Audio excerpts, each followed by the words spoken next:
Next chapter है चक्रवात। उष्णकटिबंधीय यानी ट्रॉपिकल अक्षांशों में दक्षिण अटलांटिक और दक्षिण पूर्वी प्रशांत क्षेत्रों में चक्रवात उत्पन्न नहीं होने का प्रमुख कारण है, यानी कहने का ये मतलब है कि जो ट्रॉपिकल अक्षांशों में दक्षिणी अटलांटिक और दक्षिण पूर्वी प्रशांत क्षेत्रों में चक्रवात उत्पन्न नहीं होते, उसका क्या कारण है। समुद्री पृष्ठों का ताप निम्न होना है और तापमान वहाँ निम्न रहता है। बैरोमीटर में पारे के तल की अचानक गिरावट सूचक है, तूफान आने का सूचक है। अगर बैरोमीटर में पारे के तल की अचानक गिरावट होती है तो हम जान जाते हैं कि तूफान आने वाला है। विली विली है उत्तर पश्चिम ऑस्ट्रेलिया का उष्णकटिबंधीय चक्रवात। टाइफून नामक चक्रवात से कौन सा क्षेत्र अधिक प्रभावित होता है। चीन सागर का उष्णकटिबंधीय चक्रवात है। टाइफून चीन सागर का उष्णकटिबंधीय चक्रवात है। उत्तरी गोलार्ध में पूर्वी दिशा 100 से 100 देशांतर लिखा है। उत्तरी गोलार्ध में पूर्वी देशांतर 100 से 180 डिग्री पे ये टाइफून नामक चक्रवात आते हैं। टॉर्नेडो बहुत प्रबल उष्णकटिबंधीय चक्रवात है जो उठते हैं। कैरेबियन सागर और अमेरिकी क्षेत्र प्रमुख टॉर्नेडो प्रवण क्षेत्र हैं। यूएसए के मिसिसिपी मैदान ग्रेट प्लेन्स को टॉर्नेडो एली कहा जाता है। टॉर्नेडो संबंधित है यूएसए अमेरिका से। टॉर्नेडो की तीव्रता के मापन में फुजीटा स्केल का प्रयोग किया जाता है। कथन: पृष्ठीय वायु चक्रवात के केंद्र के ऊपर अभ्यंतर कुंडलित होती है। कारण है हवा चक्रवात के केंद्रों में अवरोहित होती है। आंसर है ए और आर दोनों सही हैं और आर ए की सही स्पष्टीकरण है। चक्रवात सामान्यतः निम्न दाब के केंद्र होते हैं जिनके चारों ओर संकेंद्रीय समवायुदाब रेखाएं विस्तृत होती हैं। केंद्र के बाहर की ओर क्रमशः वायुदाब बढ़ता जाता है। फलस्वरूप परिधि से केंद्र की ओर हवाएं चलने लगती हैं। इस प्रकार पृष्ठीय वायु सरफेस विंड चक्रवात के केंद्र के ऊपर अभ्यंतर कुंडलित स्पाइरल इनवर्ड्स होती हैं, जिससे हवा चक्रवात के केंद्र में अभिसरित होती हैं। चक्रवात की दिशा उत्तरी गोलार्ध में एंटी क्लॉकवाइज तथा दक्षिणी गोलार्ध में क्लॉकवाइज होती है। नेक्स्ट चैप्टर है आर्द्रता। कथन: वायुमंडल में नमी की मात्रा अक्षांश से संबंध है। कारण आर: नमी को जलवाष्प के रूप में रखने की क्षमता तापमान से संबंध है। आंसर है ए और आर दोनों सही हैं और आर ए की सही व्याख्या करता है। वायुमंडल में नमी की मात्रा का संबंध तापमान से होता है। नमी की मात्रा बढ़ते अक्षांश के अनुसार घटती जाती है। एग्जाम्पल: उष्णकटिबंध में नमी 2.6% होती है, लेकिन वही 50 डिग्री अक्षांश पे यह 0.9% हो जाती है और 70 डिग्री अक्षांश पे तो 0.2% हो जाती है, ये रह जाती है। धरातल से यानी जमीन से केवल 5 किलोमीटर की ऊंचाई तक ही वायुमंडल में समस्त नमी का 90% संचित रहता है। नमी, वाष्प और तापमान में सापेक्ष संबंध है। तापमान बढ़ने पर नमी की मात्रा भी बढ़ती है। टेम्परेचर बढ़ेगा तो वेपर भी बढ़ेगा। टेम्परेचर घटेगा तो वेपराइजेशन भी घटेगा। ग्रीष्मकाल में आर्द्र उष्मा ह्यूमिड हीट का अनुभव होता है जब मौसम उमस वाला मगी होता है। जल को वाष्प या गैस में परिवर्तित होने के लिए उष्मा के रूप में ऊर्जा की आवश्यकता होती है, जिसे आर्द्र उष्मा ह्यूमिड हीट भी कहा जाता है। ग्रीष्मकाल में इसकी मात्रा अधिक होती है और फलस्वरूप मौसम उसमें उमस भरा रहता है। वायुदाब। नेक्स्ट चैप्टर है वायुदाब। कथन: दोनों गोलार्धों के 60 से 65 डिग्री अक्षांशों में उच्च दाब की बजाय निम्न दाब पट्टिका होती है। कारण: निम्न दाब क्षेत्र भूमि पर नहीं बल्कि महासागरों पर स्थायी होते हैं। तो आंसर है इसका ए तो सही है, परंतु आर गलत है। दोनों गोलार्धों में 60 डिग्री से 65 डिग्री अक्षांशों के मध्य उपध्रुवीय निम्न वायुदाब पेटी पाई जाती है। वहाँ वर्ष भर तापमान कम होने के बावजूद निम्न वायुदाब मिलता है। यद्यपि इस पेटी का तापक्रम से कोई संबंध नहीं है। निम्न दाब क्षेत्रों का विकास प्रायः स्थलीय भागों पर होता है, जबकि उच्च दाब क्षेत्र अधिकांशतः महासागरों में ही विकसित होते हैं। तो ये नहीं कहा जा सकता कि निम्न दाब क्षेत्र भूमि पर नहीं बल्कि महासागरों पर बनते हैं। इसी का गलत स्टेटमेंट का एक्सप्लेनेशन है कि निम्न दाब क्षेत्रों का विकास प्रायः स्थलीय भागों पर होता है, जबकि उच्च दाब क्षेत्र अधिकांशतः महासागरों में ही विकसित होते हैं। नेक्स्ट क्वेश्चन है, निम्न अक्षांशों उत्तरी अथवा दक्षिणी में से किसे आप हॉर्स लैटिट्यूड से संबंध करेंगे? तो 30 डिग्री से 35 डिग्री उत्तरी और दक्षिणी अक्षांशों के मध्य जो विस्तृत क्षेत्र है उसे उच्च वायुदाब हाई प्रेशर के क्षेत्र में आता है। वो जो हॉर्स लैटिट्यूड है वो 30 डिग्री से 35 डिग्री उत्तरी और दक्षिणी अक्षांशों के मध्य विस्तृत उच्च वायुदाब हाई प्रेशर का क्षेत्र होता है। रॉन्ग स्टेटमेंट है। हॉर्स अक्षांश यानी हॉर्स जो लैटिट्यूड है निम्न दाब कटिबंध वायुदाब निम्न दाब कटिबंध है, बल्कि ये हाई प्रेशर का क्षेत्र है, उच्च वायुदाब वाला क्षेत्र है, ना कि निम्न दाब वाला क्षेत्र है। वायुदाब सबसे कम होती है ग्रीष्म ऋतु में, टेम्परेचर बढ़ता है तो प्रेशर कम होता है। नेक्स्ट चैप्टर है बादल। कौन सा बादल अत्यधिक तीव्र वर्षा के लिए उत्तरदायी होता है? तो वर्षा स्तरीय निम्बोस्ट्रेटस बादल धरातल के अधिक नज़दीक पाए जाते हैं। काले रंग के ये घने बादल किसी भी आकार में हो सकते हैं। इनकी सघनता के कारण अंधकार जैसा छा जाता है। वर्षा खूब होती है। सर्वाधिक ऊंचाई के बादल हैं पच्छाब स्तरीय। जो पच्छाब स्तरीय बादल हैं वो 18,000 फीट से भी अधिक ऊंचाई पर होते हैं। मेघ गर्जन के निम्न कारण हैं। मेघ जो गरजते हैं उनके क्या कारण है? संघनन, उच्च ताप एवं आर्द्रता, ऊर्ध्वाधर हवा। पर्वत विज्ञान का मेघ गर्जन से कोई लेना देना नहीं है। मेघ गर्जन, जिसे इंग्लिश में थंडर कहते हैं, तड़ित झंझा से लाइटनिंग की एक प्रक्रिया है। मेघ गर्जन, थंडर, तड़ित झंझा लाइटनिंग की एक प्रक्रिया है। तड़ित झंझा स्थानीय तूफान होते हैं जिनमें ऊपर की ओर हवाएं ऊर्ध्वाधर तीव्र गति से चलती हैं। बिजली की चमक और मेघ गर्जन के साथ घनघोर वर्षा होती है। मेघ गर्जन के पूर्व बिजली की चमक होती है, उष्मा उत्पन्न हो जाती है जिस कारण तापमान अचानक बढ़ जाता है और वायु तीव्रता से अचानक फैलती है जिस कारण भयंकर आवाज़ उठती है। इसे ही मेघ गर्जन कहते हैं। बड़ी बड़ी जल की बूंदों के टूटने के कारण तड़ित उत्पन्न होता है। तो क्या होता है? बड़ी बड़ी जल की बूंदों के टूटने के कारण तड़ित उत्पन्न होता है। नेक्स्ट चैप्टर पढ़ेंगे हवाएं। पवनों का मौसमी उत्क्रमण मानसून जलवायु प्ररूपी अभिलक्षण है। पवनों का मौसमी उत्क्रमण मानसून जलवायु प्रतिरूपी अभिलक्षण है। मानसून पवनें वे पवनें हैं जिनकी दिशा ऋतु के अनुसार बिल्कुल उलट जाती है। मानसून पवनें वे पवनें हैं जिनकी दिशा ऋतु के अनुसार बिल्कुल उलट जाती है। पवनों का उत्क्रमण मानसून जलवायु का मूल सिद्धांत है। यह पवनें ग्रीष्म ऋतु के 6 माह में समुद्र से स्थल की ओर तथा शीत ऋतु के 6 माह में स्थल से समुद्र की ओर चलती हैं। उच्च दाब क्षेत्र से भूमध्य सागर की ओर चलने वाली पवनें होती हैं व्यापारिक पवनें। उच्च दाब क्षेत्र से भूमध्य सागर की ओर चलने वाली पवनें होती हैं व्यापारिक पवनें। भूमध्य सागर लगभग 30 डिग्री से 40 डिग्री अक्षांशों के मध्य स्थित है। यह क्षेत्र उपोष्ण उच्च वायुदाब पेटी के अंतर्गत आता है। यह पेटी गतिजन्य होती है। ग्रीष्मकाल में इन अक्षांशों में व्यापारिक हवाएं तथा शीतकाल में पछुआ हवाएं चलती हैं। तो ग्रीष्मकाल में व्यापारिक हवाएं चलती हैं और शीतकाल में पछुआ हवाएं चलती हैं। इस क्षेत्र की ओर हवाएं न चलकर हवाएं इस क्षेत्र से उत्तर पूर्व यानी पछुआ और उत्तर पश्चिम व्यापारिक दिशा की ओर चलती हैं। दक्षिणी गोलार्ध में पवन के बाईं ओर विचलन और उत्तरी गोलार्ध में पवन के दाहिनी ओर विचलन का प्रमुख कारण पृथ्वी का घूर्णन है।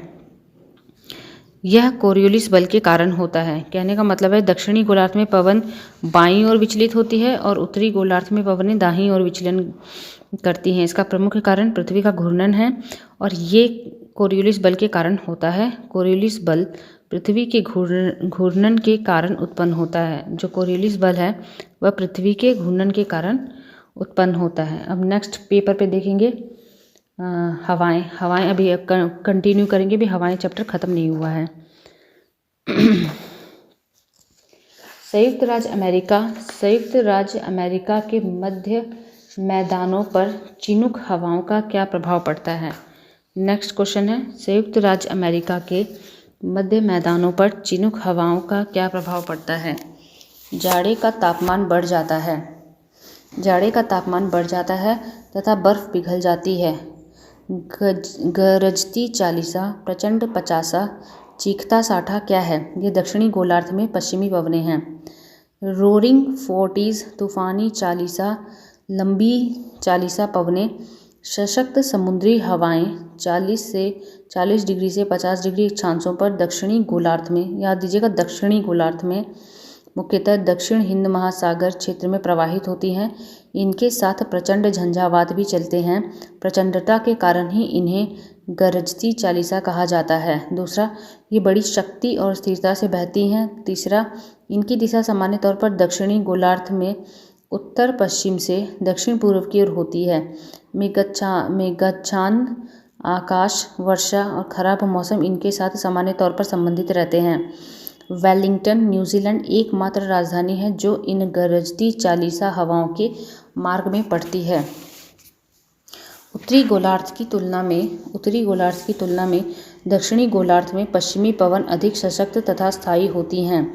उत्तरी गोलार्ध की तुलना में दक्षिणी गोलार्ध में पश्चिमी पवन अधिक सशक्त और तथा स्थायी होती हैं क्योंकि उत्तरी गोलार्ध की तुलना में दक्षिणी गोलार्ध में भूखंड कम है। सही करेक्ट स्टेटमेंट है। कोरियोलिस बल दोनों गोलार्धों में समान रूप से लगता है, ये भी सही है। इनमें केवल दिशा परिवर्तन होता है। रॉन्ग स्टेटमेंट है। उत्तरी गोलार्ध की तुलना में दक्षिणी गोलार्ध में कोरियोलिस बल अधिक होता है, यह गलत स्टेटमेंट है। बल्कि कोरियोलिस बल दोनों गोलार्धों में समान रूप से लगता है, इनमें केवल दिशा परिवर्तन होता है। कथन ए, उत्तरी गोलार्ध में पवन प्रतिरूप दक्षिणावर्त घड़ी की सुई की दिशा में क्लॉकवाइज तथा दक्षिणी गोलार्ध में पवन प्रतिरूप एंटी क्लॉकवाइज वामानार्थ होता है। कारण है उत्तरी तथा दक्षिणी गोलार्ध में पवन प्रतिरूपों की दिशाओं का निर्धारण कोरियोलिस प्रभाव से होता है। आंसर है ए और आर दोनों सही हैं तथा आर ए की सही व्याख्या, सही स्पष्टीकरण है। रुधिर वर्षा ब्लड रेन होती है इटली में। सहारा मरुस्थल से भूमध्य सागर की ओर चलने वाली गर्म शुष्क तथा रेत भरी हवा सीरॉक कहलाती है। इस हवा में लाल रेत की मात्रा अधिक होती है। जब ये हवाएं भूमध्य सागर से होकर गुजरती हैं तो नमी धारण कर लेती हैं और दक्षिण इटली में कभी कभी वर्षा भी प्रदान करती हैं। जब वर्षा के साथ लाल रेत नीचे बैठती है तो इसे ही रुधिर वर्षा या ब्लड रेन कहते हैं। नेक्स्ट चैप्टर है वन। विश्व वन क्षेत्र में से किसके फैलाव की प्रतिशतता सर्वाधिक है? तो विश्व वन क्षेत्र में किसके फैलाव की प्रतिशतता सर्वाधिक है? शीतोष्ण शंकुधारी शंकुवृक्षी वन। शीतोष्ण शंकुवृक्षी वन यह मुख्यतः उच्च अक्षांशों पर पाए जाते हैं। सदाबहार वर्षा वन पाए जाते हैं अमेजन बेसिन में, कांगो बेसिन में, दक्षिण पूर्व एशिया में, इंडोनेशिया, पापुआ न्यू गिनी। सदाबहार वर्षा वनों का विस्तार विषुवत रेखा भूमध्य रेखा के पास 10 डिग्री उत्तर से 10 डिग्री दक्षिण अक्षांश के मध्य पाया जाता है। विषुवत रेखीय जलवायु प्रदेश में वर्ष भर उच्च तापमान के कारण वर्ष भर होने वाली संवहनीय वर्षा के कारण सदाबहार वर्षा वन का व्यापक विस्तार पाया जाता है। भूमध्य रेखा के निकट उष्णकटिबंधीय वन पाए जाते हैं। भूमध्य रेखा के निकट उष्णकटिबंधीय वन पाए जाते हैं। पृथ्वी पर घने वन अधिकतर मिलते हैं विषुवत रेखा के पास। पृथ्वी पर जो डेंस वन हैं वो अधिकतर मिलते हैं विषुवत रेखा के पास। विश्व के सबसे बड़े एवं घने वन हैं ब्राज़ील में अमेजन बेसिन के वर्षावन। भौगोलिक क्षेत्र का सर्वाधिक प्रतिशत वनाच्छादित है जापान में। जापान छोटा सा देश है लेकिन उसके ज़्यादातर भाग पे सर्वाधिक प्रतिशत वनाच्छादित है 68.6%। कोणधारी वन जिन्हें कोनीफेरस फॉरेस्ट कहते हैं ये 50 डिग्री से 60 डिग्री उत्तरी अक्षांश में, उत्तर में टुंड्रा एवं दक्षिण भाग में पर्णपाती वनों के मध्य पाए जाते हैं। टुंड्रा वन वहाँ उन्हें कहते हैं जहाँ पेड़ पौधे नहीं लग पाते, केवल काई लगती है। टुंड्रा वनस्पतियाँ बहुत छोटी छोटी होती हैं और ये इनके टुंड्रा और दक्षिणी भाग में पर्णपाती वनों के मध्य पाए जाते हैं कोणधारी वन, जो कोरिया वगैरह में लगते हैं। विश्व में इन वनों का क्षेत्र कनाडा, यूरोप, एशिया और यूएसए में मिलता है। अमेजोनिया ब्राज़ील इन वनों के अंतर्गत नहीं आता। भाई अमेजोनिया भूमध्य रेखा पे है तो वो उष्णकटिबंधीय सदाबहार वन है। अमेजन यानी ब्राज़ील में कोणधारी वन थोड़ा ना लगते हैं, यहाँ पे तो उष्णकटिबंधीय सदाबहार वन लगते हैं। अफ्रीका के आइवरी कोस्ट में सघन उष्णार्द्र वनों का विस्तार मिलता है। आइवरी कोस्ट गिनी खाड़ी तट पर अवस्थित है। कथन ए, शीतोष्ण वनों के विपरीत यदि उष्णकटिबंधीय वर्षा वनों का निरीक्षण किया जाए यानी काट दिया जाए तो उत्पादित कृषि स्थल निकलते हैं जो कई वर्षों तक रासायनिक उर्वरकों के बिना भी गहन कृषि का भरण पोषण कर सकते हैं। यह कथन गलत है। कारण आर, शीतोष्ण वनों की तुलना में उष्णकटिबंधीय वर्षा वनों की प्रधान उत्पादकता बहुत अधिक होती है। आर सही है। शीतोष्ण वनों की तुलना में उष्णकटिबंधीय वर्षा वनों की प्रधान उत्पादकता बहुत अधिक होती है। आर गलत है परंतु ए गलत है परंतु आर सही है। ए गलत है परंतु आर सही है। शीतोष्ण कटिबंधीय वनों का निरीक्षण किए जाने पर उत्पादी कृषि स्थल निकलते हैं, न कि उष्णकटिबंधीय वर्षा वनों में। मध्य अक्षांशीय भागों, यूरोप एवं अमेरिका में स्थित इन वनों का निरीक्षण कर कृषि फार्मों का तेजी से विकास किया जा रहा है। उष्णकटिबंधीय वर्षा वनों की प्रधान उत्पादकता, उष्णकटिबंधीय वर्षा वनों की सबसे हाई प्रोडक्टिविटी होती है, प्रधान उत्पादकता होती है, जो कि 2200 ग्राम प्रति वर्ग मीटर होती है प्रति वर्ष। अन्य सभी वनों से अधिक होती है। शीतोष्ण वन की केवल 1320 ग्राम प्रति वर्ग मीटर होती है। यदि उष्णकटिबंधीय वर्षा वन काट दिया जाए तो यह उष्णकटिबंधीय पर्णपाती वन की तुलना में शीघ्र पुनर्नियोजित नहीं हो पाता है। ऐसा इसलिए होता है क्योंकि वर्षा वन की मृदा में पोषक तत्वों का अभाव होता रहता है, क्योंकि हमेशा जब बारिश होती रहेगी तो वहाँ पे पोषक तत्व तो बह ही जाएंगे ना लीचिंग के कारण। इसलिए उष्णकटिबंधीय वर्षा वन का काट दिए जाने पर उष्णकटिबंधीय पर्णपाती वन की तुलना में वह शीघ्र पुनर्नियोजित नहीं हो पाते हैं, क्योंकि वर्षा वन की मृदा में पोषक तत्वों का अभाव होता है। विश्व में संयुक्त राज्य अमेरिका मुलायम लकड़ी और लकड़ी की लुगदी का सबसे बड़ा उत्पादक तथा कनाडा निर्यातक में अग्रणी स्थान रखता है। नेक्स्ट चैप्टर है विश्व जलवायु। हेकिस्टोथर्म पौधे हैं जो उगते हैं बहुत कम तापमान वाले क्षेत्रों जैसे पर्वतों एवं अल्पाइन वनों में उगने वाले पौधे। अलग अलग ऋतुओं में दिन समय और रात्रि समय के विस्तार में विभिन्नता के कारण हैं पृथ्वी का सूर्य के चारों ओर दीर्घवृत्तीय रीति से परिक्रमण। दूसरा है पृथ्वी का नत अक्ष पर परिक्रमण। पृथ्वी का अपने अक्ष पर घूर्णन तथा स्थान की अक्षांशीय स्थिति का कोई लेना देना नहीं है। पृथ्वी अपनी धुरी पर झुकी हुई है। यदि पृथ्वी अपनी धुरी पर झुकी न होती तो सर्वत्र दिन और रात बराबर होते। इसी प्रकार यदि पृथ्वी सूर्य की परिक्रमा न करती तो एक गोलार्ध में दिन सदैव बड़े और रातें छोटी रहती, दूसरे गोलार्ध में रातें बड़ी और दिन छोटे रहते। परंतु विषुवत रेखीय भाग को छोड़कर विश्व के अन्य सभी लोगों में विभिन्न ऋतुओं में दिन और रात की लंबाई में अंतर पाया जाता है। विषुवत रेखा पर सदैव दिन रात बराबर होते हैं। विषुवत रेखा पर सदैव दिन और रात बराबर होते हैं। महाद्वीपों के अंतः स्थानों का वार्षिक ताप परिसर तटीय क्षेत्रों की अपेक्षा अधिक होता है। इसके कारण भूमि और जल के बीच तापीय अंतर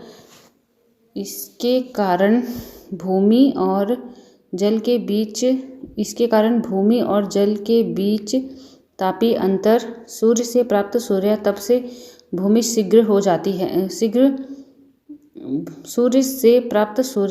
भूमि शीघ्र गर्म हो जाती है, जबकि जल बहुत धीरे धीरे गर्म होते हैं, जिससे तटीय क्षेत्रों का मौसम स्थलीय भागों की अपेक्षा ठंडा बना रहता है। कारण नहीं है महाद्वीपों एवं महासागरों के बीच तुंगता में अंतर स्थानों में तेज पवनों की विद्यमानता। तीसरा है तटों की अपेक्षा अंतर स्थानों में होने वाली भारी वर्षा। ये कारण नहीं है। पूछा था कि महाद्वीपों के अंतर स्थानों का वार्षिक ताप परिसर तटीय क्षेत्रों की अपेक्षा अधिक होता है। इसका कारण है भूमि और जल के बीच तापीय अंतर। सूर्य से जो हमें सूर्यातप प्राप्त होता है तो तो उससे तो भूमि शीघ्र गर्म हो जाती है, जबकि जो जल होता है, समुद्र जो होता है वो धीरे धीरे गर्म होता है, जिससे तटीय क्षेत्रों का मौसम स्थलीय भागों की अपेक्षा ठंडा बना रहता है। और क्या क्या कारण नहीं है, तो महाद्वीपों और महासागरों के बीच तुंगता में अंतर स्थानों में तेज पवनों की विद्यमानता, तटों की अपेक्षा अंतर स्थानों में होने वाली भारी वर्षा। जलवायु को निर्धारित करने वाले मुख्य कारक अक्षांश होता है। जलवायु को निर्धारित करने वाला मुख्य कारण अक्षांश होता है। हमारा अक्षांश 23 डिग्री, देखिए हमारी कर्क रेखा हमारे देश में 23.5 डिग्री से काट के जाती है तो कितनी गर्मी होती है। वहीं रशिया वगैरह में अभी इस समय पे -58 डिग्री टेम्परेचर चल रहा है। तो ये अक्षांश से ही लेना देना है, तभी जलवायु निर्धारित होती है। अक्षांश के अनुसार ही जलवायु की प्रमुख पेटियों का विभाजन किया जाता है। शुष्क प्रदेश पृथ्वी के अधिकतम प्रतिशत क्षेत्र पर फैला हुआ है, तो पृथ्वी के अधिकतम क्षेत्रों पर शुष्क प्रदेश हैं। 1/3 भाग पर शुष्क प्रदेश का विस्तार है, जो अन्य सभी भौगोलिक क्षेत्रों से अधिक है। कथन है, भूमध्य रेखा के दोनों ओर 5 से 8 डिग्री अक्षांश तक के क्षेत्रों में वर्ष भर वर्षा होती है। कारण उच्च तापमान तथा उच्च आर्द्रता के कारण भूमध्य रेखा के निकट अधिकतर दोपहर को संवहनीय वर्षा होती है। आंसर है ए और आर दोनों सही हैं, और आर एक ही सही स्पष्टीकरण है। विषुवतीय या विषुवत रेखीय जलवायु 5 डिग्री से 8 डिग्री अक्षांशों के मध्य दोनों गोलार्ध में वर्ष भर समान उच्च तापमान, वर्ष भर समान उच्च वर्षा, हर दिन कमोबेश एक सा ही होता है। सुबह समुद्री मंद पवन के साथ साफ और उजली होती है। जैसे जैसे सूर्य आकाश में ऊपर चढ़ता जाता है, गर्मी बढ़ती जाती है, घने बादल बनने लगते हैं और फिर बादलों की गरज और बिजली की चमक के साथ वर्षा होने लगती है, लेकिन वर्षा शीघ्र ही समाप्त हो जाती है। भूमध्य रेखीय जलवायु में शामिल हैं कॉन्गो बेसिन, गैबन, जेरे, क्योंकि ये भूमध्य रेखा पर ही स्थित हैं, जबकि इथोपिया इसमें शामिल नहीं है। जलवायु चरम है, वर्षा कम है और लोग जलवासी पशुचारक हुआ करते हैं। यह मध्य एशियाई स्टेप क्षेत्र को इंगित करती है। उष्णकटिबंधीय सवाना प्रदेश की जलवायु की मुख्य विशेषता है स्पष्ट शुष्क तथा आर्द्र ऋतु में वर्ष भर ऊंचा तापमान तथा अधिक सूर्यातप। यहाँ औसत वार्षिक वर्षा 5 से 20 सेंटीमीटर यानी कि 500 से 2000 मिलीमीटर के बीच होती है। हर महीने 20 डिग्री टेम्परेचर से तापमान ऊपर ही रहता है, 20 डिग्री से नीचे कभी नहीं रहता। कथन, विषुवत रेखीय प्रदेश का पर्यावरण पौधों के अनुकूल है पर मनुष्यों के लिए नहीं। कारण विषुवत रेखीय प्रदेश में औसत वार्षिक तापांतर बहुत कम है। आंसर ए और आर दोनों सही हैं, परंतु आर एक की सही व्याख्या, सही स्पष्टीकरण नहीं है। इस प्रदेश में वर्ष भर लगभग समान उच्च तापमान बना रहता है तथा वर्ष भर समान उच्च वर्षा होती है। यहाँ की जलवायु मनुष्यों के लिए कष्टकारी होती है, जबकि पेड़ पौधों के अनुकूल होती है। यहाँ सदाबहार वन पाए जाते हैं। यहाँ दिन भर उमस बनी रहती है, जिससे बीमारियों का भी प्रकोप अधिक होता है। भूमध्य सागरीय जलवायु विशेषताएं हैं भूमध्य सागरीय जलवायु की। कोष्ण और शुष्क जलवायु, सुहावना, आनंददायक और आर्द्र शीतकाल, सदाबहार ओक वृक्ष, 30 डिग्री से 40 डिग्री अक्षांशों के मध्य भूमध्य सागर के चारों ओर 30 डिग्री से 40 डिग्री अक्षांशों के मध्य भूमध्य सागर के चारों ओर रोम जो इटली में है, महाद्वीप के पश्चिमी भागों पर भी पाया जाता है। भूमध्य सागरीय जलवायु नहीं पाई जाती हैं न्यूयॉर्क में पाई जाती हैं, उत्तरी अमेरिका में, दक्षिण कैलिफोर्निया में, लॉस एंजलिस में, दक्षिण अमेरिका में, मध्य चिली, दक्षिण अफ्रीका में, केप टाउन, दक्षिणी ऑस्ट्रेलिया में। नॉर्वे में सर्दियों के मौसम में वर्षा होती है। नॉर्वे पश्चिम यूरोपीय तुल्य जलवायु 40 डिग्री से 65 डिग्री अक्षांशों के मध्य दोनों गोलार्धों में महाद्वीपों के पश्चिम की जलवायु के अंतर्गत आता है। इस जलवायु प्रदेश में वर्षा वर्ष के प्रत्येक मौसम में पर्याप्त तथा समान रूप से होती है। रॉन्ग स्टेटमेंट है। भूमध्यवर्ती क्षेत्रों में वर्ष 4 मुख्य ऋतुओं में विभाजित होते हैं। भूमध्यवर्ती क्षेत्रों में मुख्यतः 2 ऋतुएं ग्रीष्म और शीत ऋतु होती हैं। यह करेक्ट स्टेटमेंट है। भूमध्यवर्ती क्षेत्रों में मुख्यतः 2 ऋतुएं ग्रीष्म और शीत ऋतु होती है। भूमध्य सागरीय क्षेत्र में गर्मियों में अधिक वर्षा होती है। ये रॉन्ग स्टेटमेंट है। करेक्ट स्टेटमेंट है, भूमध्य सागरीय क्षेत्रों में वर्षा का अधिकांश भाग शीतकाल में प्राप्त होता है। भूमध्य सागरीय क्षेत्रों में वर्षा का अधिकांश भाग शीतकाल में प्राप्त होता है। करेक्ट स्टेटमेंट है, चीन की तरह की जलवायु में पूरे वर्ष वर्षा होती है। इसका विस्तार 25 डिग्री से 40 डिग्री अक्षांश के बीच महाद्वीपों के पूर्वी भाग में पाया जाता है। वर्षा लगभग वर्ष भर होती है, परंतु शीतकाल में कम होती है। उष्णकटिबंधीय उच्च भूमियाँ विभिन्न जलवायुओं के ऊर्ध्वाधर अनुक्षेत्र वर्गीकरण को प्रदर्शित करती हैं। उष्णकटिबंधीय उच्च क्षेत्र पर्वतीय क्षेत्रों में भिन्न प्रकार की जलवायु दशाएं ऊर्ध्वाधर रूप में वर्गीकृत हैं। यहाँ उष्णकटिबंध से लेकर शीतोष्ण और शीतकटिबंध तक की जलवायु दशाएं देखी जा सकती हैं। यहाँ पर चीन तुल्य वाली जगह पे उष्णकटिबंध से लेकर शीतोष्ण और शीतकटिबंध तक की जलवायु दशाएं देखी जा सकती हैं। कथन, भूमध्य सागरीय प्रदेशों में जाड़ों में वर्षा होती है। भूमध्य सागरीय प्रदेशों में जाड़ों में वर्षा होती है, कारण जाड़े में यहाँ पछुआ हवाएं चलती हैं। ए और आर दोनों सही हैं तथा आर ए की सही व्याख्या है। शीतकाल में जब सूर्य दक्षिणायन यानी कि दक्षिणी गोलार्ध में स्थित होती है तो इन प्रदेशों के ऊपर भूमध्य सागर यानी कि भूमध्य सागर के ऊपर पछुआ हवाओं का विस्तार हो जाता है, जिनके साथ मध्य अक्षांशों में उत्पन्न चक्रवातों का आगमन होने से वर्षा होती है। पछुआ हवाएं चूँकि सागर के ऊपर से होकर आती हैं, अतः पश्चिम तटीय भागों में पर्याप्त वर्षा प्रदान करती हैं। ग्रीष्मकालीन हवाएं प्रायः शुष्क होती हैं। शीत यानी जाड़े ऋतु में यहाँ भारी वर्षा, भूमध्य सागरीय जो जलवायु प्रदेश है वहाँ पे शीत यानी कि जाड़े ऋतु में भारी वर्षा होती है। कथन है, ए, उत्तर पश्चिमी यूरोप के बंदरगाह साल भर खुले रहते हैं। कारण है, दक्षिण पश्चिमी हवाएं साल भर उत्तर पश्चिमी यूरोप के ऊपर बहती हैं। ए और आर दोनों सत्य हैं, परंतु आर ए की सही व्याख्या नहीं है।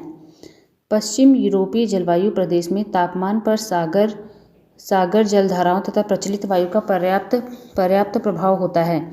यूरोप का विस्तार पछुआ पवनों की पेटियों में है। अधिकतर समय पवनें दक्षिण पश्चिम से चलती हैं। यूरोप में किसी भी पर्वत का विस्तार उत्तर से दक्षिण की ओर नहीं है। इसलिए इन पवनों के मार्ग में कोई अवरोध न होने के कारण यह तापमान को मृदु बनाती हैं। उत्तर अटलांटिक प्रवाह, नॉर्थ अटलांटिक ड्रिफ्ट का गर्म जल पश्चिम यूरोप के तटों के आसपास के सागरों के पानी को जमने नहीं देता है। इसी कारण यहाँ के बंदरगाह साल भर खुले रहते हैं। पछुआ पवन के कारण इन क्षेत्रों में अच्छी वर्षा होती है। कौन दाब पेटियों के स्थानांतरण से संबंधित है?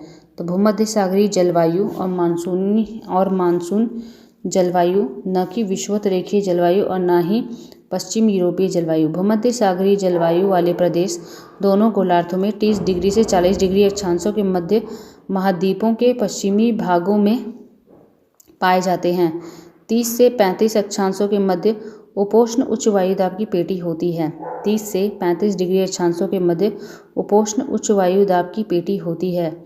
गर्मियों में इन अक्षांशों में व्यापारिक हवाएं चलती हैं, जबकि शीत ऋतु में इस उच्च वायुदाब की पेटी का खिसकाव भूमध्य रेखा की ओर हो जाता है, जिसके कारण इस क्षेत्र में पछुआ हवाओं का विस्तार हो जाता है। हवाओं की वायुभार पेटियों के खिसकाव के कारण मानसून हवाओं का भी आविर्भाव होता है। जायरे से नीदरलैंड जाते समय जलवायु प्रदेशों का सही क्रम है। भूमध्य रेखीय जलवायु सेकंड नंबर पर आएगी। उष्ण मरुस्थलीय जलवायु सहारा मरुस्थलीय क्षेत्र में। तीसरे पर आएगी भूमध्य सागरीय जलवायु। फिर आएगा पश्चिम यूरोपीय तुल्य जलवायु। नीदरलैंड पश्चिम यूरोप में स्थित है। एल नीनो ला नीना से कैसे भिन्न है? एल नीनो का संबंध पूर्वी प्रशांत महासागरीय जल के तापमान में वृद्धि से है। एल नीनो का संबंध पूर्वी प्रशांत महासागर जल के तापमान में वृद्धि से है तथा ला नीना का संबंध पश्चिम प्रशांत महासागर के उष्मन से है। एल नीनो का भारत के दक्षिण पश्चिमी मानसून पर प्रतिकूल प्रभाव पड़ता है। एल नीनो का भारत के दक्षिण पश्चिम मानसून पर प्रतिकूल प्रभाव पड़ता है, जबकि ला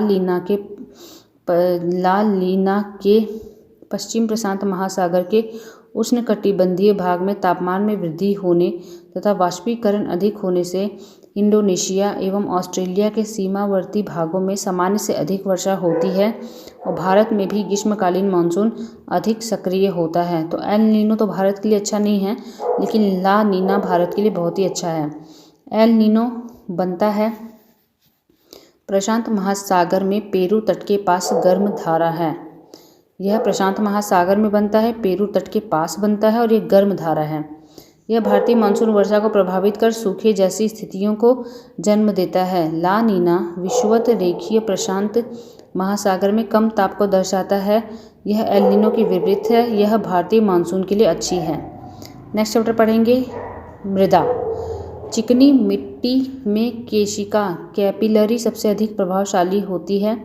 जिस मिट्टी का रंध्र जितना छोटा होगा उसमें केशिका क्रिया उतनी ही प्रभावशाली होगी तथा जिस मिट्टी का रंध्र जितना बड़ा होगा उसमें केशिका क्रिया उतनी ही कम प्रभावी होगी।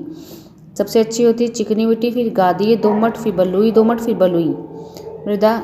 जिनमें केशिका या कैपिलरी का प्रभाव देखा जाता है सबसे ज़्यादा होता है चिकनी मिट्टी में, फिर गादीय दोमट में, बलुई दोमट, फिर बलुई मिट्टी में। मृदा संरक्षण वह प्रक्रम है जिसमें मृदा को नुकसान से सुरक्षित किया जाता है। अपरदन को नियंत्रित कर भूमि की उच्च स्तरीय उर्वरता को बनाए रखना। टेरा रोसा का विकास उस भूभाग में होता है जिसमें चूना पत्थर होता है। यह एक प्रकार की लाल चिकनी मिट्टी है जो चूना पत्थर वाली चट्टानों के अपक्षय से होता है।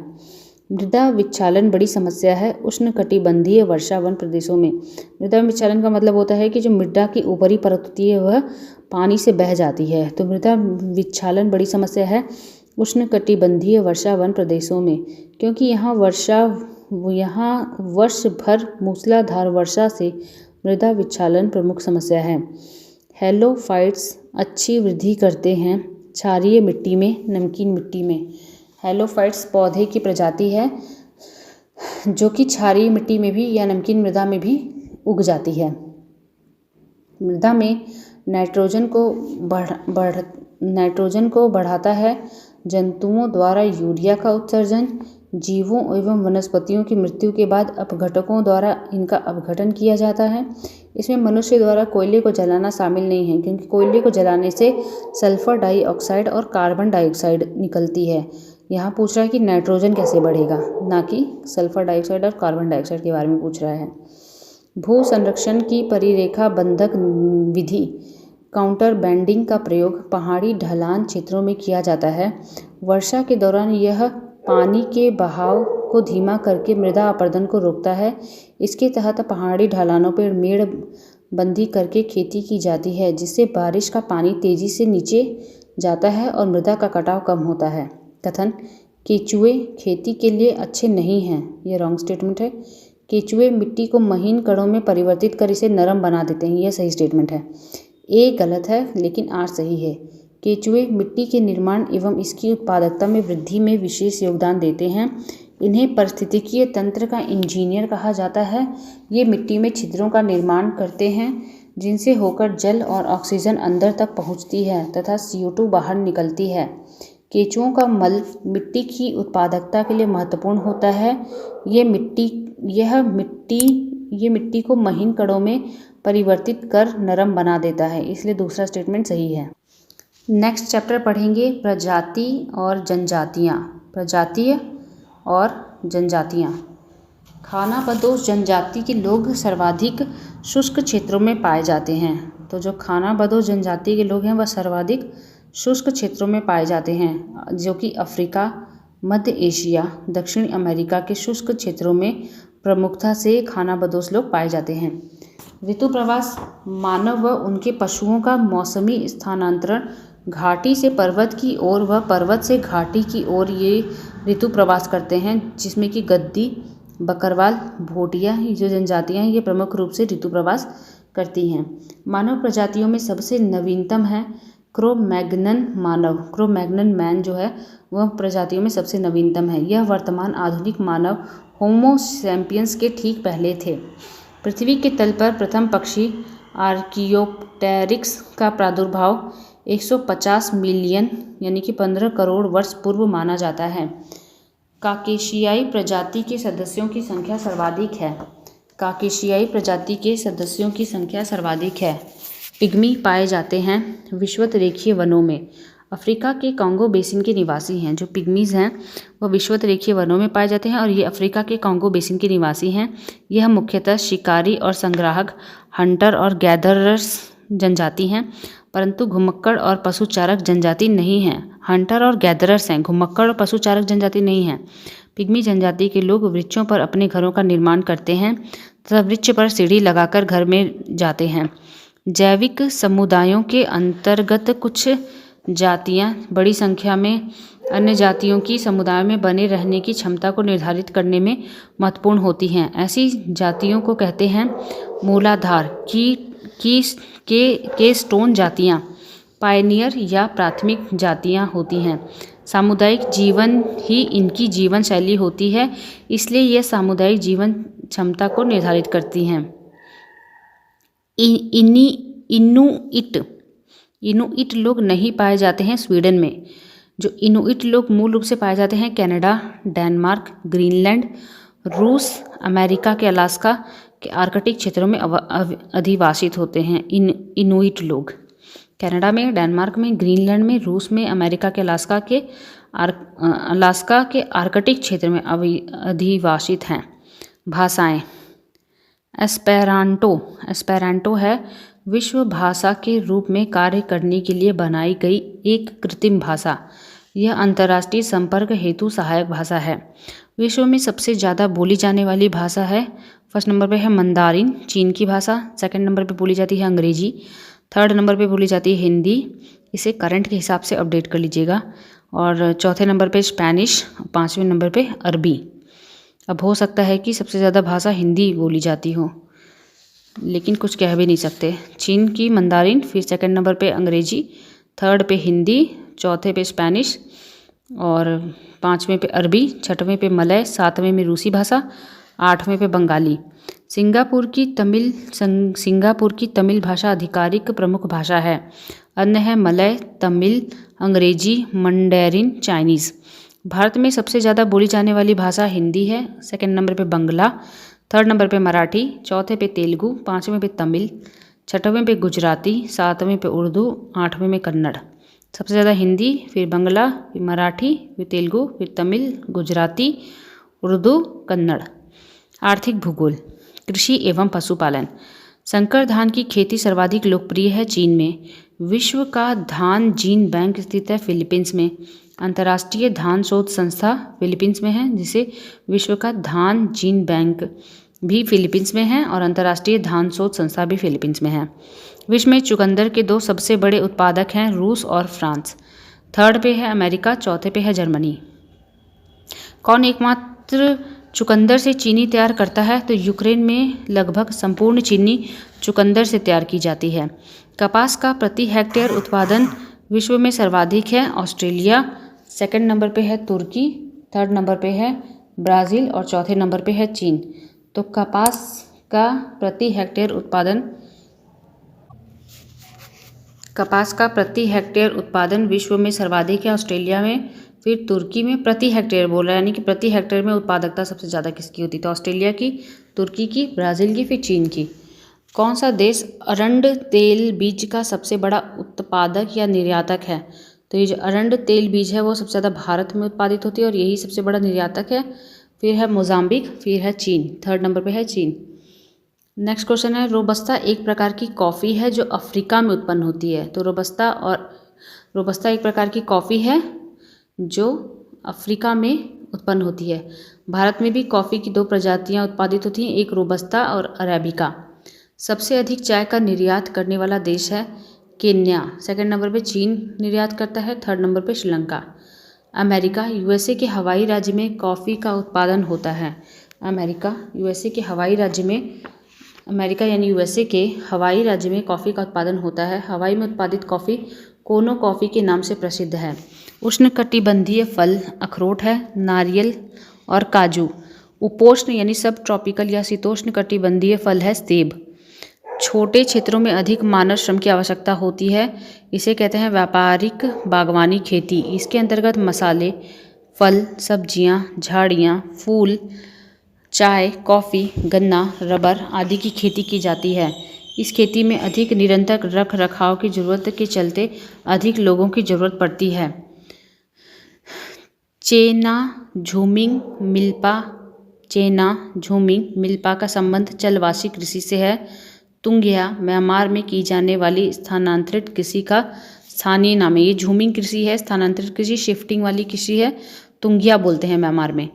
एक फसली कृषि विशेषता है। व्यापारिक अन्न प्रधान कृषि वाले क्षेत्रों में यह स्पष्टता देखी जा सकती है। एलो क्रॉपिंग एक फसल प्रणाली है जिसके अंतर्गत फसलों को रोपण किए गए पेड़ों की कतारों के बीच के स्थान में उगाया जाता है। यहाँ पे एक ड्राइंग बनी है, पेड़ों के किनारों के पेड़ लगा के पहले किनारे बनाए गए हैं, फिर उनके बीच में खेती की गई है। इन्हें कहते हैं एले क्रॉपिंग। पेड़ों एक बार मैं फिर से पढ़ देती हूँ। यह एक ऐसी फसल प्रणाली है जिसके अंतर्गत फसलों को रोपण किए गए पेड़ों की कतारों के बीच के स्थान में उगाया जाता है। ऐसी एले क्रॉपिंग, रिले क्रॉपिंग और मिलवा खेती अंतः फसली कृषि के अंतर्गत आता है। यह अंतर फसली कृषि के अंतर्गत आता है। बागवानी फसलें हैं नारियल, सुपारी, ताड़, कोकोआ, काजू, चाय, कॉफ़ी, रबर, कहवा, केला, गन्ना, मसाले की फसल बागवानी कृषि के अंतर्गत ही आते हैं। करेक्ट स्टेटमेंट है। उष्णकटिबंधीय बागान समुद्र तटीय तट के किनारे झुंडों में पाए जाते हैं। जो उष्णकटिबंधीय बागान है वह समुद्र तटीय तट के किनारे झुंडों में पाए जाते हैं। अमेजन बेसिन में रबर की कृषि के लिए उत्तम भौतिक दशाएं पाई जाती हैं, परंतु कर्मकारों की कमी है। रबर के पेड़ यहाँ स्वयं उगते हैं, इन्हें लगाने की भी जरूरत नहीं पड़ती। उष्णकटिबंधीय बागान प्रायः समतल मैदान पर न होकर साधारण ढाल वाले समुद्र तटीय मैदानों तथा पठारों पर मिलते हैं। जो उष्णकटिबंधीय बागान हैं प्रायः वह समतल मैदान पर न होकर साधारण ढाल वाले समुद्र तटीय मैदानों तथा पठारों पर मिलते हैं। बागानी कृषि में पौधों की जड़ में पानी इकट्ठा न होने पाए, इसके लिए ढालू जमीन की आवश्यकता होती है जहां जल प्रवाह में कठिनाई न हो। साथ ही गहरी और उपजाऊ मिट्टी की आवश्यकता होती है। बागानी कृषि जैसे चाय की भी खेती करनी होती है तो उसे ढलवा जगह पे लगाया जाता है, ना कि समतल मैदान में। कथन ए, एक पौधा जिसमें नाइट्रोजन की कमी है छोटे कद का विकास एवं हल्के हरे और पीले रंग की पत्तियां जैसे लक्षण दर्शाएगा। कारण आर, नाइट्रोजन हरी पत्ती विकास के लिए जिम्मेदार होती है। ए और आर दोनों सही हैं और आर एक ही सही व्याख्या है। नाइट्रोजन पौधों के विकास के लिए परम आवश्यक है। यह पौधों की कोशिका तथा ऊतकों के निर्माण के लिए जरूरी है। नाइट्रोजन की कमी से पौधों का विकास अवरुद्ध हो जाता है। जैविक खाद के रूप में प्रयुक्त किया जाता है azolla, nostoc, rhizobium, azospirillum, blue green algae, anabaena, aulosira, azolla, anabaena जैव उर्वरक का उपयोग किया जाता है। एजोला, एनाबीना जैव उर्वरक का उपयोग किया जाता है चारोल और धान जैसी फसलों के उत्पादन में। ब्लू ग्रीन एल्गी धान की फसल की पैदावार बढ़ाने के लिए जैव उर्वरक के रूप में प्रयोग में लाया जाता है। ये क्वेश्चन PCS 2023 में पूछा गया था कि ब्लू ग्रीन एल्गी का उपयोग किसकी पैदावार बढ़ाने के लिए जैव उर्वरक के रूप में किया जाता है, तो धान की फसल के लिए ब्लू ग्रीन एल्गी का उपयोग किया जाता है। जबकि एज़ोटोबैक्टर का उपयोग गेहूँ, मक्का, सरसों, आलू, कपास, सब्जी वाली फसलों में होता है। एजोस्पिरिलम सोरघम, मिलेट, गन्ना, मक्का फसलों में होता है। अल्फाल्फा है एक प्रकार की घास, यह चारे की फसल के रूप में प्रयोग होती है। जी अल्फाल्फा है, यह एक प्रकार की घास है जो चारे की फसल के रूप में प्रयोग होती है। कथन, किसी भी अफ्रीकी देश में चाय बागान नहीं है। कारण, चाय के पौधों को उच्च ह्यूमस युक्त उर्वर मृदा की आवश्यकता होती है। ए कथन गलत है परंतु आर सही है। किसी भी अफ्रीकी देश में चाय के बागान नहीं हैं, ये गलत है, क्योंकि केन्या तो सबसे आगे चाय का निर्यात करता है। और चाय के पौधों को उच्च ह्यूमस युक्त उर्वर मृदा की आवश्यकता होती है, ये स्टेटमेंट एकदम सही है। अफ्रीका में केन्या, तंजानिया, युगांडा चाय के प्रमुख उत्पादक बन गए हैं। पाटजोल क्या है? पाटजोल कोणधारी या शंकुधारी टेगा वन प्रदेशों में पाई जाने वाली मिट्टी है। जो शंकुधारी, कोणधारी या टेगा वन प्रदेशों में पाई जाने वाली मिट्टी होती है उसी को पाटजोल कहते हैं, जो कि उत्तरी अमेरिका, यूरेशिया में 60 डिग्री अक्षांश पर पाई जाती है। मोका कॉफ़ी जहाँ उगाई जाती है वह है यमन में। मोका कॉफ़ी जहाँ उगाई जाती है वह है यमन में।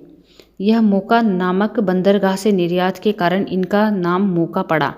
चाय में पाया जाता है theine, tannin, caffeine, theanine, polyphenols, theobromine, theobromine. इसमें मॉर्फिन नहीं पाया जाता है। मॉर्फिन एक दर्द निवारक दवा होती है जो चाय में नहीं पाई जाती। गोल्डन ट्रायंगल में कौन कौन से देश आते हैं? Thailand, Laos, Myanmar.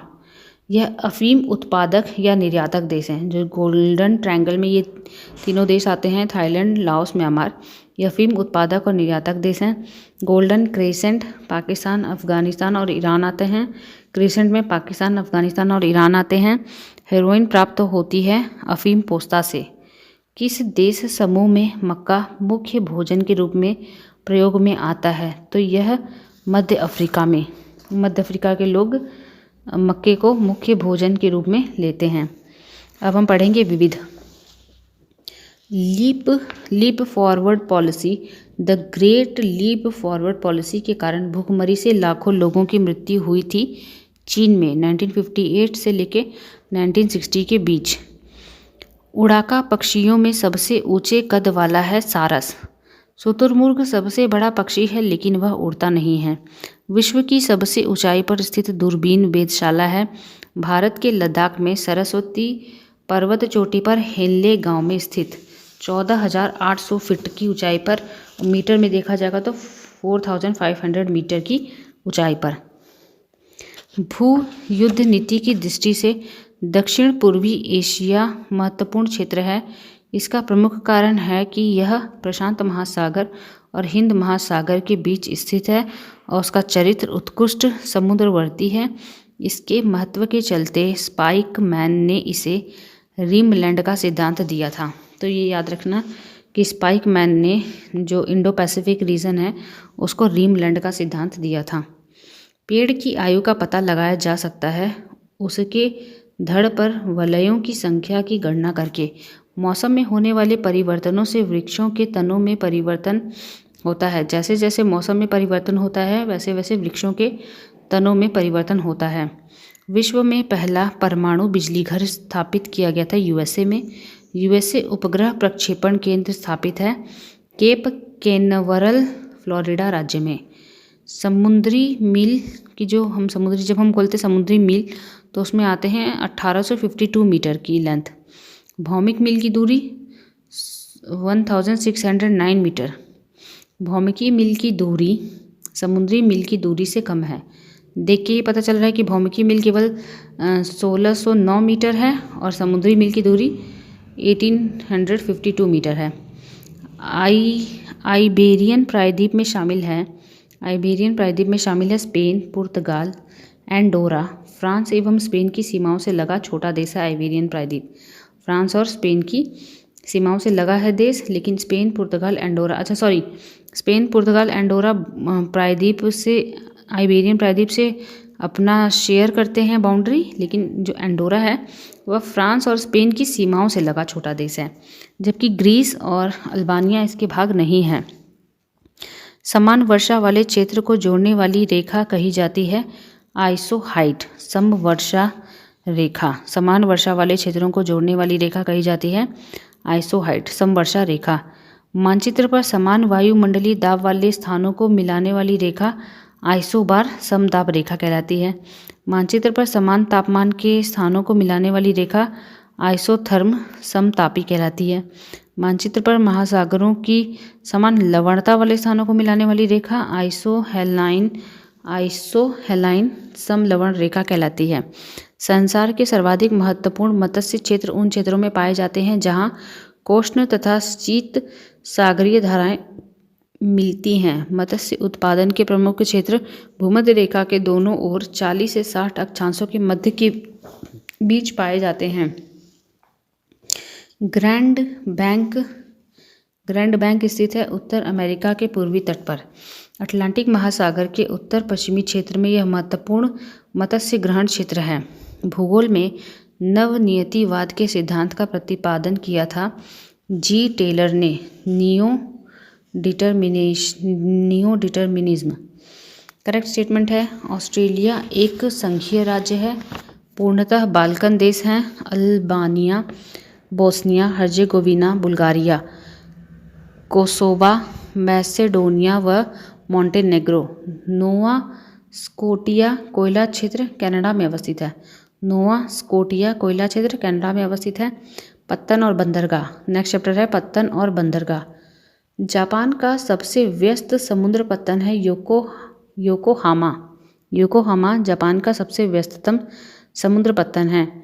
अलेक्जेंड्रिया समुद्र पत्तन है मिस्र का, अफ्रीका में, यानी इजिप्ट का सबसे प्रमुख पत्तन है अलेक्जेंड्रिया, सूती वस्त्र निर्यातक केंद्र है। पोर्ट डायमंड अवस्थित है दक्षिण अफ्रीका में। हीरा उत्पादन क्षेत्र के कारण इसका नाम ही पोर्ट डायमंड पड़ गया है दक्षिण अफ्रीका में। कॉफी बंदरगाह, कॉफी पोर्ट सेंटोस ब्राज़ील के दक्षिण पूर्व तट पर है। ग्वादर पत्तन है पाकिस्तान में। मौद्रिक मूल्य की दृष्टि से विश्व का सबसे बड़ा जहाज निर्माता है चीन। अगर मौद्रिक मूल्य की दृष्टि से देखें तो विश्व का सबसे बड़ा जहाज निर्माता है चीन। कथन ए, संसार में उत्तरी अटलांटिक नौ परिवहन मार्ग सबसे अधिक व्यस्त समुद्री मार्ग है, कारण वह संसार के दो मुख्य औद्योगिक क्षेत्रों को जोड़ता है। तो उत्तर अमेरिका और यूरोप के दो वृहद विकसित औद्योगिक प्रदेशों को जोड़ता है, इसलिए ए और आर दोनों सही हैं और आर ए की सही व्याख्या है। उत्तरी अटलांटिक महासागर यानी नॉर्थ अटलांटिक जो महासागर है संसार का सर्वाधिक व्यस्ततम महासागरीय मार्ग है। कैनेडियन पैसिफिक रेलवे मॉन्ट्रियल को वैंकूवर से 2 स्टेशनों के बीच चलती है।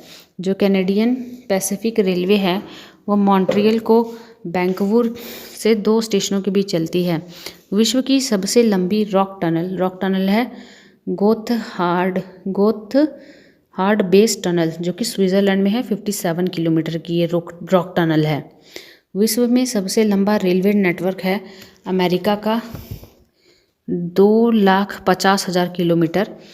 चीन का उसके बाद सेकंड नंबर पे है चीन का, थर्ड नंबर पे है रूस का और चौथे नंबर पे है भारत का है 68,525 किलोमीटर। तो फर्स्ट पे याद रखना है अमेरिका का, फिर चीन का, फिर तीसरे पे रूस का और चौथे पे भारत का। 5वां है कनाडा, 6वां है जर्मनी और 7वां है ऑस्ट्रेलिया। सिकान नामक विश्व की सबसे लंबी रेल सड़क सुरंग स्थित है जापान में। शिकान नामक विश्व की सबसे लंबी रेल सड़क सुरंग स्थित है जापान में। नेक्स्ट चैप्टर है नगर और उद्योग। विश्व में ऊन का उत्पादक देश फर्स्ट नंबर पे है ऑस्ट्रेलिया, सेकंड नंबर पे है चीन, थर्ड नंबर पे है यूएसए और चौथे नंबर पे है न्यूजीलैंड, 5वें पे है अर्जेंटीना। विश्व में सूती वस्त्र का अग्रणी उत्पादक है चाइना फर्स्ट नंबर पे, सेकंड पे है इंडिया, थर्ड पे है उज्बेकिस्तान, फोर्थ पे है ब्राज़ील और फिफ्थ पे है थाईलैंड। फुटलूज उद्योग का एक उदाहरण है। फुटलूज उद्योग क्या होता है? फुटलूज उद्योग एक उदाहरण है सॉफ्टवेयर का। फुटलूज उद्योग ऐसे उद्योग होते हैं जो परिवहन या संसाधन से प्रभावित हुए बिना किसी भी स्थान पर स्थित हो सकता है।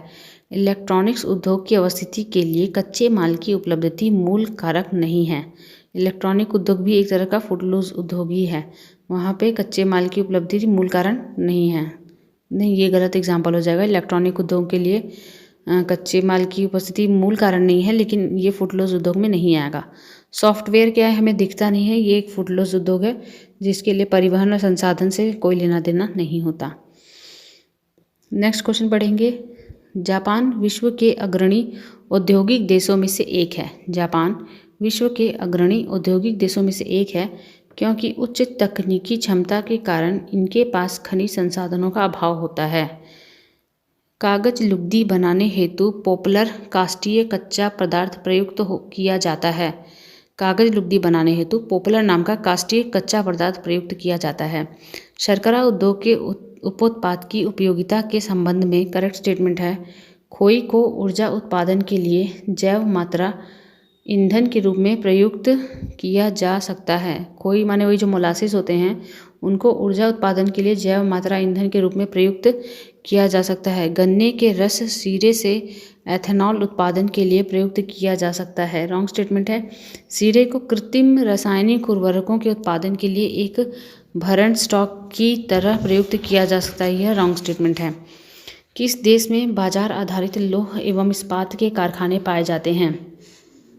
तो जापान में पाए जाते हैं बाजार आधारित लौह और इस्पात कारखाने, क्योंकि जापान में लोहे एवं कोयले के भंडार की कमी पाई जाती है। लंदन धातु के व्यापार का सबसे बड़ा केंद्र है। जापान के सभी लौह इस्पात उद्योग केंद्र दक्षिण तटीय क्षेत्रों में स्थित हैं। पूर्वी एशिया में जलयान निर्माण उद्योग में दक्षिण कोरिया का अग्रणी स्थान है। फिर से पढ़ देती हूँ। पूर्वी एशिया में जलयान निर्माण उद्योग में दक्षिण कोरिया का अग्रणी स्थान है। ओसाका को पूर्व का मैनचेस्टर कहा जाता है। कृषि एवं पशुपालन, नेक्स्ट है कृषि एवं पशुपालन। एग्रीमेंट ऑन एग्रीकल्चर के ग्रीन बॉक्स में शामिल आर्थिक सहायता है कृषि अनुसंधान, पादप संरक्षण अनुसंधान, कीट और रोग नियंत्रण, सेवा प्रशिक्षण, पादप संरक्षण के संबंध में सहायक सेवा और विस्तार, निरीक्षण सेवा, विपणन और उसकी प्रोत्साहन संबंधी सेवाएं। करेक्ट स्टेटमेंट है। घाना में कोको की कृषि लोकप्रिय है। घाना आइवरी कोस्ट कोको की कृषि के लिए बहुत ही ज़्यादा फेमस है। घाना और आइवरी कोस्ट कोको की कृषि के लिए बहुत ज़्यादा ही फेमस है। कहवा ब्राज़ील की प्रमुख बागानी फसल है। चाय श्रीलंका की प्रमुख फसल है। श्रीलंका चाय के उत्पादन हेतु प्रसिद्ध है। रबर मलेशिया की प्रमुख बागानी फसल है। सेक्रामेंटो सॉन जोवाक्विन घाटी जो अमेरिका में अंगूर एवं सिट्रस नींबू वंश फलों के उत्पादन के लिए विख्यात है, स्थित है कैलिफोर्निया में। कथन है ए, यूरोप के भूमध्य सागरीय क्षेत्र में व्यापारिक अंगूर की खेती विशिष्ट है, कारण उसका यूरोप का 85% अंगूर शराब बनाने के लिए काम में आता है। ये और आर दोनों सही हैं और आर एक ही सही व्याख्या है। यूरोप में अंगूर की व्यापक पैमाने पर कृषि का कारण शराब बनाने के लिए ही होता है। मैक्सिको विश्व में पहली बार उच्च उपज किस्म की बीज विकसित किए गए थे। मैक्सिको में पहली बार उच्च उपज किस्म की बीज विकसित किए गए थे अमेरिका के कृषि विज्ञानी नॉर्मन ई बोरलॉग द्वारा। कत्था बनाने हेतु खेर नाम के पेड़ की लकड़ी का प्रयोग होता है। मूंगफली गैम्बिया की प्रमुख फसल है। मूंगफली का मूल स्थान ब्राज़ील है। मूंगफली का जो मूल स्थान है वो ब्राज़ील है। शहतूत जो विश्व का सबसे सुंदर, गर्म और हल्का ऊन माना जाता है, वह चीन तिब्बत स्वायत्त क्षेत्र में मिलता है। शहतूत की जो शॉल है बनाई जाती है चीरू या तिब्बती एंटीलोप के बालों से तैयार होता है। यह तिब्बत, पश्चिमी नेपाल, लद्दाख क्षेत्र में पाया जाता है। भारत में विश्व की वृहत्तम पशुधन समष्टि है। मैड काउ रोग यूरोप एवं उत्तरी अमेरिका में बीफ की एक सुरक्षित एवं स्वस्थ खाद्य की छवि को नष्ट किया है। जो मैड काउ रोग है उसने यूरोप और उत्तरी अमेरिका में बीफ की एक सुरक्षित और स्वस्थ खाद्य की छवि को नष्ट किया है।